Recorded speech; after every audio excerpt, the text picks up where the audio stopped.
about your DMs with Drake being leaked to the world?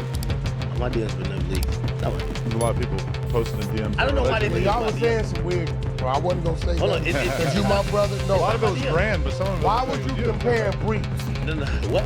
Kendrick Lamar just dropped his third disc in only 36 hours, and at this stage, it's obvious he's on a mission to bury Drake fast. Every single track feels like a knockout blow. His follow-up to Family Matters, the venom-filled Meet the Grams, already left people stunned at how savage it was. But Kendrick didn't pump the brakes, not even close. With Not Like Us, he didn't just respond to Drake's accusations. He flipped the entire game upside down. He dragged Drake out in front of the whole industry like a public execution, targeting not just a man himself, but also the circle that built him. That's a ruthless chess play. To understand the trap Kendrick laid, you have to rewind to Drake's Family Matters. On that track, Drake came swinging with reckless accusations, aiming to rattle Kendrick and tear down his credibility.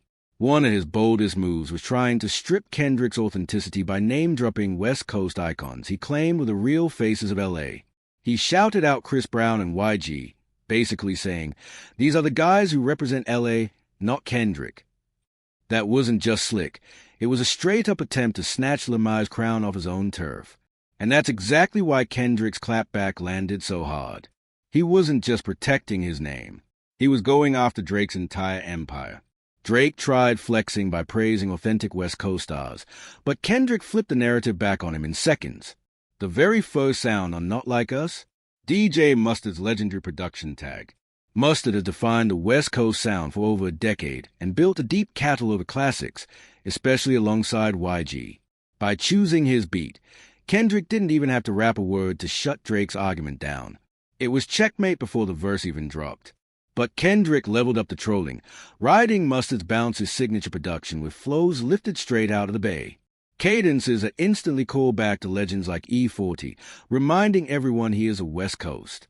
He can embody its many styles better than any name Drake tried to weaponize. That's cold-blooded, and what makes the setup even wilder.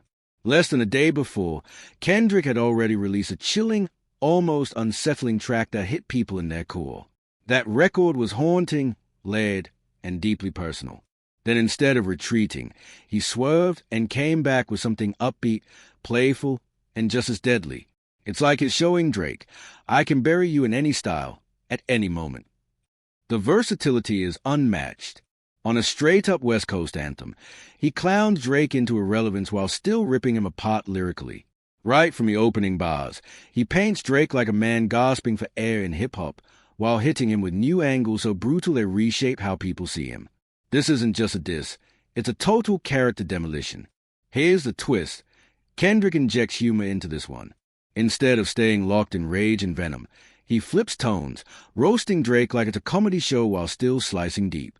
That shift screams confidence. It proves Kendrick knows is already ahead, and now he's just flexing. He's dismantling Drake in every style possible. This is Kendrick going full Thanos, collecting every stone in his artistry and snapping Drake out of relevance one punchline at a time. And the craziest part? Rap battles almost never look like this. Even the sharpest MCs usually lean on safe styles when the stakes are this high. But not Kendrick. Is pushing boundaries, making each record feel like a brand new weapon. Even with the playful energy in the first half of this song, the bars detonate like grenades. Kendrick is laughing at Drake while burying him alive, and that's as ruthless as it gets. The themes cut deep because, once again, he drags Drake's bizarre history with young women straight into the spotlight. And there's no filter here. Between the echoing punchlines and the slick, playful delivery, Kendrick paints Drake and his cool as nothing but creeps. The genius is in the execution. He keeps it light enough to make crowds laugh, but every single bar is aimed at permanently branding Drake with the darkest side of his past. That's humiliation wrapped in brilliance. And just when you think it can't get nastier, it does. Drake had tried to weaponize Kendrick's personal life by dissecting Mr. Morale and the Big Steppers, throwing shots at his marriage and struggles. But Kendrick flipped the script perfectly. He tore apart Drake's own catalog, spotlighting not just his hypocrisy but his shaky moral compass as an artist. Kendrick shows he understands the twisted core of Drake's persona better than Drake himself, and he rips it wide open for the world. And while he hints at for all the dogs, the real smoking gun is certified lover boy. That album is filled with questionable lines that people overlook back in 2021 because a Kanye feud hog headlines. But through Kendrick's lens, those bars don't sound cheeky anymore. They sound disturbing. This is where Kendrick makes sure the world connect the dots. The track becomes a window into Drake's mindset, his warped philosophy, and the twisted logic behind controversies critics have dragged him for over years. But Kendrick doesn't stop at exposing it. He flips it into a joke, mocking the entire certified lover boy legacy by crowning himself the certified boogeyman. That single line turns Drake's proudest title into a running punchline about his downfall. It's humiliating, and it's brilliant at the same time. Then he doubles down, flipping the album title again, suggesting Drake is something far darker than a lover boy. Kendrick doesn't even spell it out. He lets the silence do the work, forcing fans to piece it together. That's a psychological dagger straight to the heart. Even the imagery drives the point home. Kendrick alludes to Drake's mansion, the infamous embassy, spray-painted with a number 13. It's like he's putting Drake's home on a sinister blacklist nobody wants to be on, flipping his fortress into a symbol of scandal. It's eerie, shocking, and creepy all at once. But here's the crazy part. Kendrick balances those disturbing themes with humor and razor-sharp punchlines. The jokes make people laugh in the moment, but the darkness lingers in your mind long after the track ends. And with the beat hitting the way it does, this isn't just effective.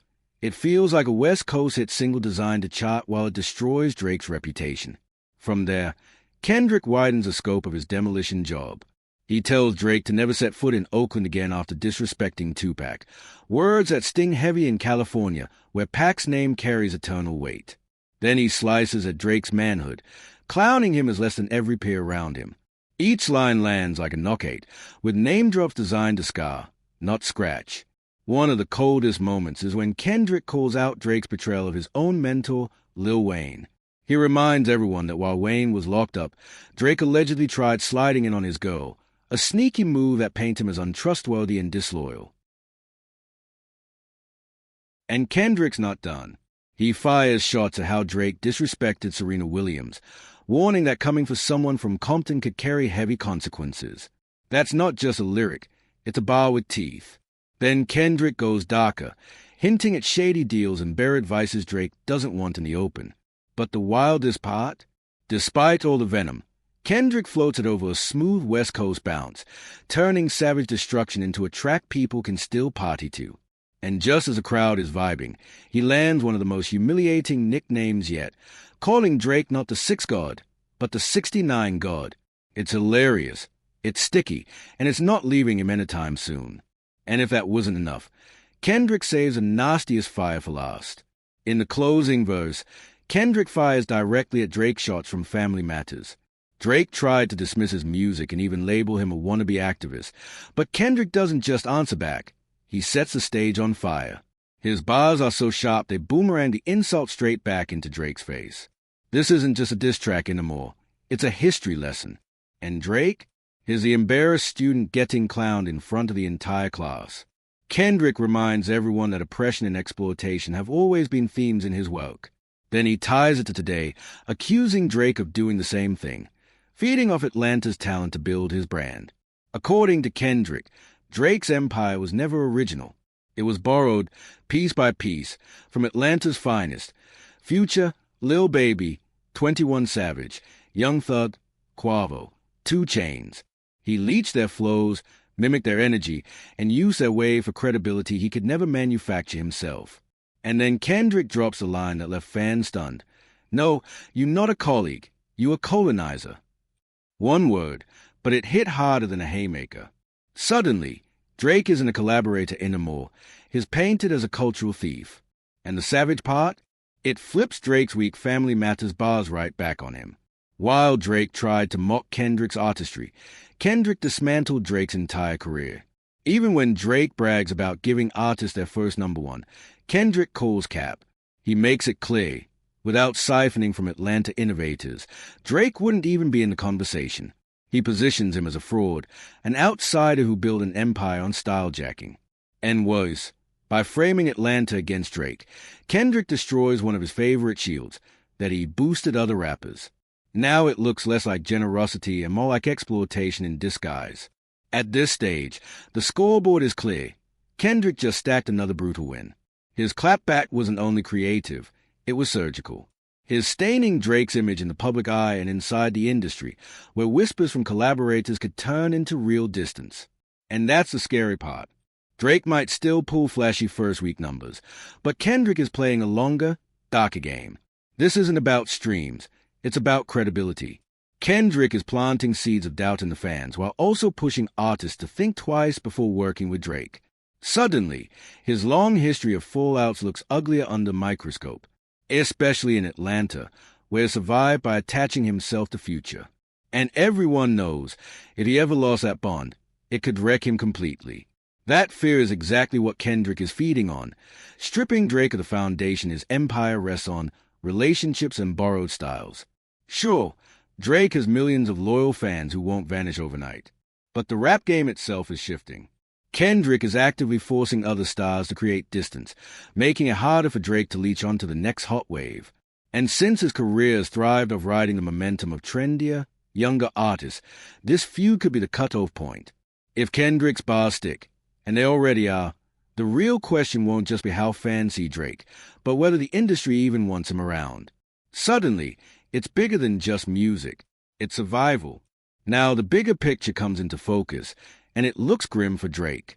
This isn't just a rap beef, it's a career implosion. Kendrick has shredded him on every front. His personal life, his industry ties, his catalog, even his manhood. Each time, Drake comes out weaker than before. Fans are laughing, critics are dissecting, and insiders are whispering that the empire is collapsing. The scariest part? Kendrick's not slowing down. Every new track feels like another trapdoor under Drake's feet. And no matter how many songs he drops in return, the momentum is gone. That once untouchable empire now looks like a fragile glasshouse, and Kendrick isn't just throwing stones. He's aiming straight at the foundation. But after Kendrick's latest expose, those alliances might start crumbling. Nobody wants to stand next to someone branded a fraud, a colonizer, or worse. And if those bridges collapse, Drake could find himself stranded in a culture that runs on collaboration. Because in hip-hop, perception is king. And right now, Kendrick isn't just clowning Drake. He's rewriting his whole image in real time. Instead of the sixth god, Drake's becoming the punchline, and that's the most dangerous position a rapper can be in. The fallout is already snowballing. Fans aren't just debating anymore. They're flat-out questioning if Drake's run is officially over. Timelines are drowning in Kendrick's punchlines, with people quoting bars that turn Drake into a parody of himself. And it's not just fans stirring the pot. Other rappers are making slick moves too, liking posts, reposting clips, or staying silent in ways that speak louder than words. In an industry built on alliances, that silence cuts deep. Behind the scenes, the whispers are even louder. Word is, producers and artists are hesitating to link with Drake, worried about catching stray smoke from this feud. The same alliances that built his empire now look shaky. His cool factor, the aura that made him untouchable, is slipping away in front of everyone's eyes. Meanwhile, Kendrick is playing executioner with a smake, dropping bars that don't just sting. They plant doubt about who Drake really was this whole time. Was he ever the sixth god, or was it all smoke and mirrors? And once that doubt creeps in, it's nearly impossible to shake off. That's the heart of the drama.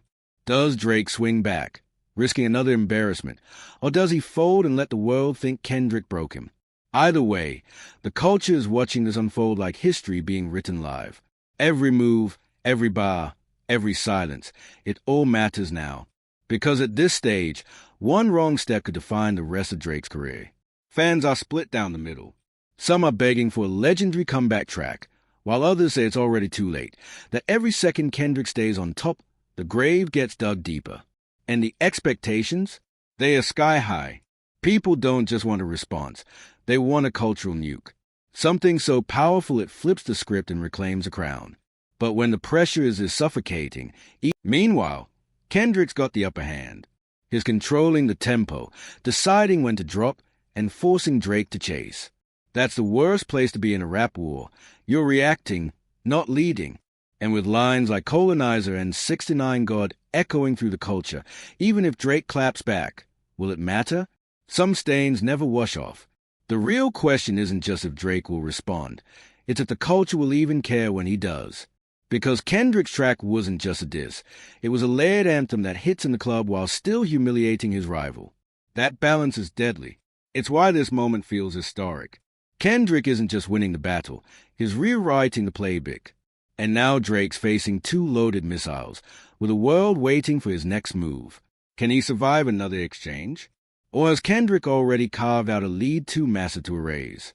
So what do you think? Has Drake's throne already slipped away for good, or does he still have one last card to play?